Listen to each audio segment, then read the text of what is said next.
నమస్తే welcome to నిఘా news. Pulivendula ZPTC ఓటమితో Pulivendula శాసనసభ్యుడు మాజీ ముఖ్యమంత్రి జగన్మోహన్ రెడ్డి అయోమయంలో ఉన్నారని టీడీపీ రాష్ట్ర ప్రధాన కార్యదర్శి ఎండి నజీర్ విమర్శించారు. టీడీపీ కార్యాలయంలో జరిగిన పత్రికా సమావేశంలో మీడియాతో మాట్లాడారు.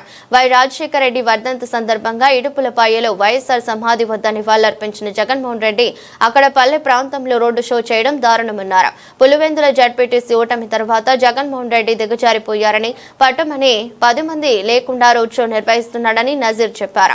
పార్టీ మీద గానీ అధినేత చంద్రబాబు మీద గానీ హక్కు లేదని నజీర్ అన్నారు. ఇప్పటికే వైసీపీ పార్టీని బంగాళాఖాతంలో ప్రజలు కలిపేశారని, కనీసం ఉన్న 11 మంది శాసనసభ్యులు కూడా అసెంబ్లీ రాకుండా అటు ఇటు తిరుగుతున్నారని, 2029 ఎన్నికల్లో వైసీపీ గుర్తు మీద నిలబడడానికి కూడా ఎవరూ ఇష్టపడటం లేదని నజీర్ అన్నారు. జగన్మోహన్ రెడ్డి ఇప్పటికైనా వాస్తవాన్ని తెలుసుకుని ఒక శాసనసభ్యుడిగా కనీసం పులివెందులకైనా న్యాయం చేయాలని, సతమ ఫలితాలు మరోసారి టీడీపీని విమర్శించేటువంటి విమర్శలు చేస్తే రాష్ట్రంలో ఏ ప్రాంతంలో తిరగకుండా చేస్తామని నజీర్ హెచ్చరించారు.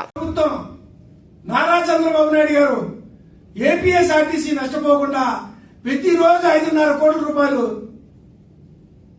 ఏపీఎస్ఆర్టీసీ చెల్లిస్తున్నారే, దానికోసం బంగాళాఖాతంలో కలుపుతారా?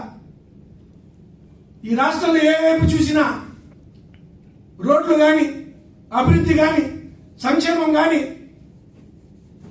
ప్రతి వర్గాలకి, బీసీలకి, ఎస్సీలకి, ఎస్టీలకి, మైనార్టీలకి, అగ్రవర్ణాల్లో పేదలకి, అనేక మందికి సేవ చేస్తున్నందుకు బంగాళాఖాతంలో కలుపుతారా? దేనికోసం బంగాళాఖాతంలో? ఆల్రెడీ 2024 ఎలక్షన్లో మిమ్మల్ని బంగాళాఖాతంలో ఈ రాష్ట్ర ప్రజలు కలిపేసిన విషయం మీకు తెలుసా? ఇవాళ మీ దుస్థితి ఎలా ఉందంటే, సజ్జల రామకృష్ణారెడ్డి మీ ప్రభుత్వంలో సకల శాఖ మంత్రి, జగన్మోహన్ రెడ్డి కంట ప్రతిపక్ష హోదా ఇస్తే, ప్రభుత్వం ప్రకటిస్తే అప్పుడు ప్రజల పక్షాన్ని వచ్చి వారి సమస్యలంట అసెంబ్లీలో ప్రస్తావిస్తాడంట. ఏమయ్యా సజ్జల రామకృష్ణారెడ్డి, యాచికుడిలాగా యాచిస్తున్నావుగా? యాచికుడిలాగా యాచించడం ఏంటి? అసలు నువ్వు ఒక రాజకీయ పార్టీకి సలహాదారుడేనా? నీకు మినిమం సెన్స్ ఉందా? ఒక రాష్ట్రంలో ప్రతిపక్ష హోదా ఏ విధంగా ఇస్తారు? 1977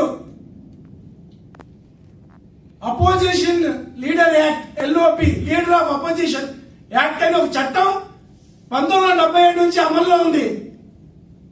చట్టం నీ ఇంట్లో నా ఇంట్లో చేసింది కాదు, పార్లమెంట్ లో చేసినాయి. చట్టం ఏం చెప్తుంది? ఏ రాష్ట్రంలో అసెంబ్లీ సీట్లు ఎన్ని ఉన్నాయో దాంట్లో 10% ఒక పార్టీకి వచ్చి ఉంటే ప్రతిపక్ష పార్టీకి ప్రతిపక్షం హోదా ఇస్తారు. మన రాష్ట్రం ఎన్ని సీట్లు అండి? 175 సీట్లు. ఎన్ని రావాలి? 18 సీట్లు రావాలి. నీకు ఎన్ని వచ్చినాయి? 11 సీట్లు వచ్చినాయి. నువ్వు ప్రతిపక్ష హోదా ఎలా అవుతావు? ప్రతిపక్ష పార్టీ అవుతావు. నువ్వు ప్రతిపక్ష పార్టీయే, కాంగ్రెస్ ప్రతిపక్ష పార్టీయే, సిపిఎం ప్రతిపక్ష పార్టీయే, సిపిఐ ప్రతిపక్ష పార్టీయే, లోక్సత్తా ప్రతిపక్ష పార్టీయే.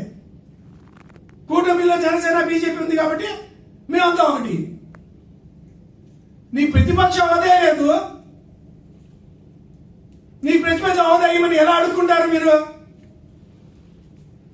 ప్రజాస్వామ్యంలో ప్రజల మనసు గెలుచుకొని ప్రజల చేత వాళ్ళకి అనేక సేవలు చేసి వాళ్ళకి మెప్పించి వారి ద్వారా, ఓటు ద్వారా మీరు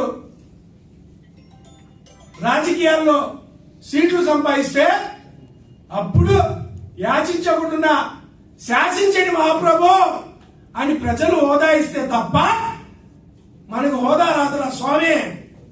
ఓ జగను, ఓ సజ్జలు, మీరేం మాట్లాడతారు? రూల్స్ తెలీదు, రెగ్యులేషన్ తెలీదు. తెలుగుదేశం పార్టీ ఉండదు. తెలుగుదేశం పార్టీ బంగాళాఖాతం కలిపేస్తాం. చంద్రబాబు నాయుడు గారు ఉండరు, లోకేష్ గారు ఉండరు, ఏటి ఉండరు. అసలు నీ పార్టీలో కార్యకర్తలు ఎక్కడ ఉన్నారు అక్కడ చూసుకో. నీ మాజీ ఎమ్మెల్యేలు ఏమయ్యారు? నీ మాజీ ఎంపీలు ఏమయ్యారు? నీ మాజీ మంత్రులు ఏమయ్యారు? నీ మాజీ సలహాదారులు ఏమయ్యారు? నువ్వు అడ్డం పెట్టుకొని వేల కోట్లు సంపాదించిన అధికారులు ఏమయ్యారు? ఇవాళ నీ పరిస్థితి ఏంటి?